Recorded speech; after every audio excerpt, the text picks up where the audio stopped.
Alright, so this video I have to make. This project actually didn't start with Battlefront. It started with fans on the internet. Late-War-Leviathans is finally available as a product from Battlefront Games. And let me tell you something, it started somewhere quite differently. In any case, I'm glad I have this, and I'm going to go through it. There's been a lot of other deep dive videos about Late-War-Leviathans.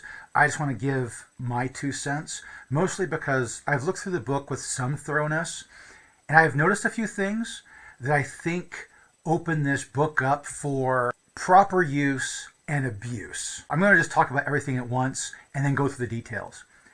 Late-War-Leviathans makes a great Flames of War setting in and of itself. Kind of like Clash of Steel, but with the normal rules and with added infantry and artillery, right? Late-War-Leviathans is technically based off of the Late War points. However, I've thought about it and I've looked through it pretty thoroughly, and Late-War-Leviathans pretty much needs to be its own category. You can use them as wild cards in your standard forces, but for the most part, I would say it's probably best to play Late-War-Leviathans by itself. Don't worry too much, there are plenty of other late war units that get repeated in here, and thankfully so. You'll see the Tiger II, you'll see the Churchill, you'll see the IS-2 and the ISU-122. The T-34-85 even has a little part to play. So it's not exactly just Leviathans. I'll be honest with you, in my well-educated opinion, this book has everything you need to play this setting for Flames of War. Main rulebook, Late-War-Leviathans, boom, you can play this setting. Nothing else is required. So when it comes to Late-War-Leviathans, there's a few things to notice. Technically, you can play these in standard late war games. I don't recommend that, unless you want to, let's say, bring a single mouse as a wildcard unit. That's a good idea. However, playing a game using the big games with Leviathans rules, found on pages 4 to 7, yeah, you can. This is probably the best way to play with Late-War-Leviathan, just because your point values go all over the place. Now, I agree with what they say here, where the game has been restructured in these rules, so you don't have to flood the table with smaller point value items from other lists in late war. For example, I could go back to Fortress Europe and grab Panzer IIIs and field something like 50 Panzer IIIs. Do you want to fight that? No, no one wants to fight that. So I agree with this. However, there's some things I must note. The cost of other units you're allowed to build based on the point value here clashes with something. I think there are some units that were supposed to be marked Leviathan in this book that were not marked Leviathan. And I can see evidence for that right here. Charioteer Tank Squadron HQ and Charioteer Tank Troop are listed here as being Leviathan units. But if you go to the British section, there is no Leviathan mark on any of these. They're not considered Leviathans according to the Leviathan mark. You have to know from back in the front.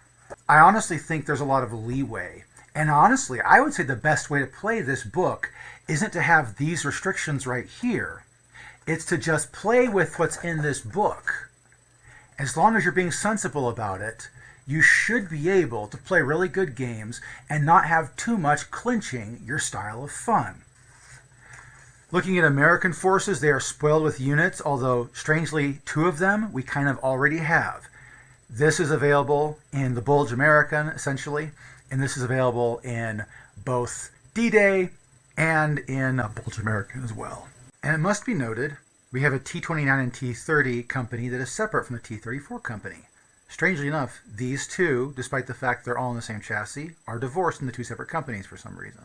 Looking into it, the M26 Assault Pershing, strangely enough, does not get the ability to bring along its little howitzer gun inside of the company. It has to bring it in from an outside source or an alternate company. But strangely, that M45 Assault Pershing, he shows up here as support for the T-29s and T-30s. And for the T-34. Wait, the M26 Pershing tank company we have here has him as a backup. What was the first one then? Oh, M26 Assault Pershings. They get T-28s as backup. The M26 normal Pershings, they get the stub-nosed artillery tank just as well as mortars. You can bring 2 artillery assets in platoon. That's pretty cool. The EZ-8 company is very bare and bland by comparison. The Armored Rifle Company, even though it includes the anti-tank Jeep, which I'm still going to get, but my God, is that thing a tiny little... It's a party popper, essentially. This is essentially your grandpa's armored rifle platoon, except for you can add M1 bazookas. They're not going to break the bank. British forces seem like they're limited to just 4 options here, although I must say the Centurion gives you plenty of options to go back and forth between the 1st and the 3rd Centurion. The Charioteer Armored Squadron is marked as Leviathan here, but not back there. The Saracen Motor Company. Now I want to talk about the Saracen Motor Company because it brings up a point I have in this book. I honestly think all the new infantry formations, the brand new ones, like, this and the Katzchen, should be rated as Leviathan 2. Because, unlike the American one, which is just armored rifles with an option added in, this one is truly new and different and has other things we need to cover. The Tortoise Assault Squadron can bring a glorious 5 units. No skimping on power there. The Centurion Armored Squadron can bring 4 units. So they're missing out on 1. But then again, they can bring units of 4. So that's okay. Charioteers. They also have the option to bring 4 guys and just 4 units worth of them. The Saracen Motor Company. Okay, here's why I want to talk about this.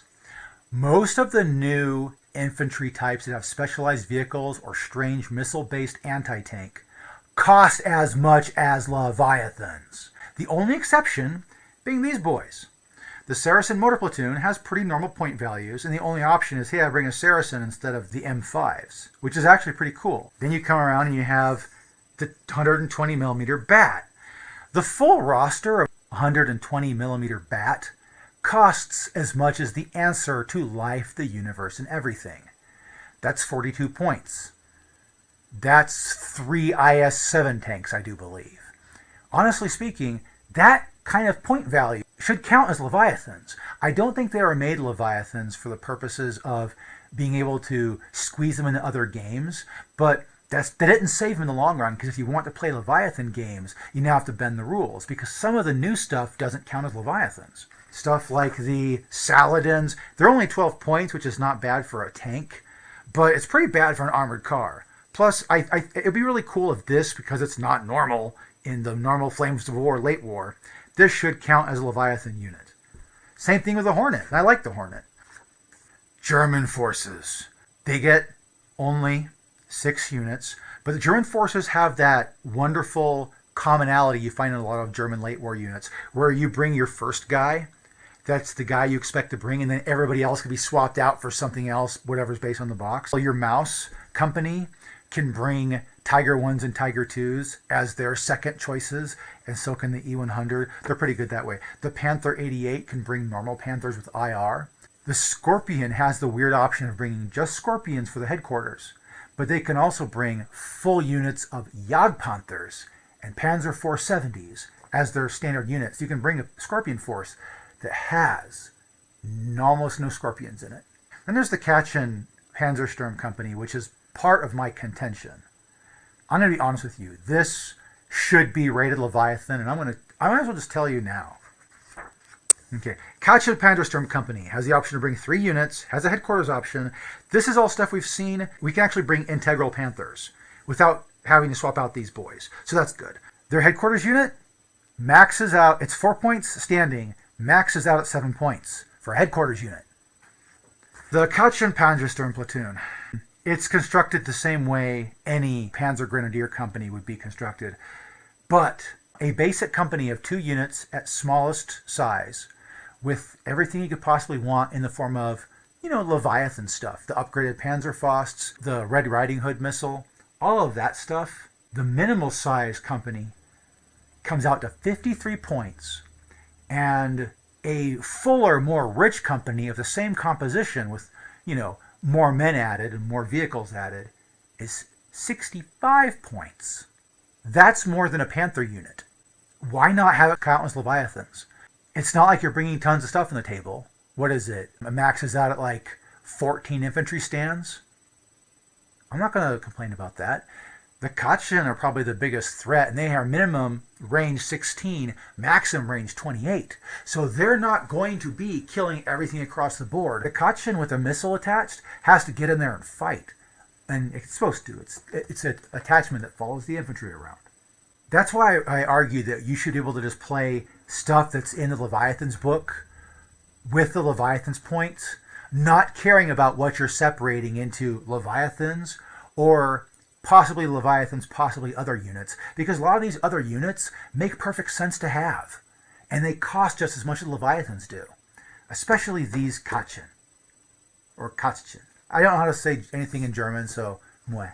You get the usual supports, including the 88 Tank Hunter Platoon. You even get Classic 88s. Where are they? Classic 88, right underneath your upgraded ME-262, which I like. That's a good addition to have. Soviet players to shut up and enjoy this book. We get 7 unit choices, and none of them are copy-overs like the Americans and their Easy 8 and their Armored Rifle Company. The IS-3 is its own separate unit and can bring IS-2s as backup. The IS-7 is its own separate unit. You don't get to bring anything else as backup. T-10s, same thing.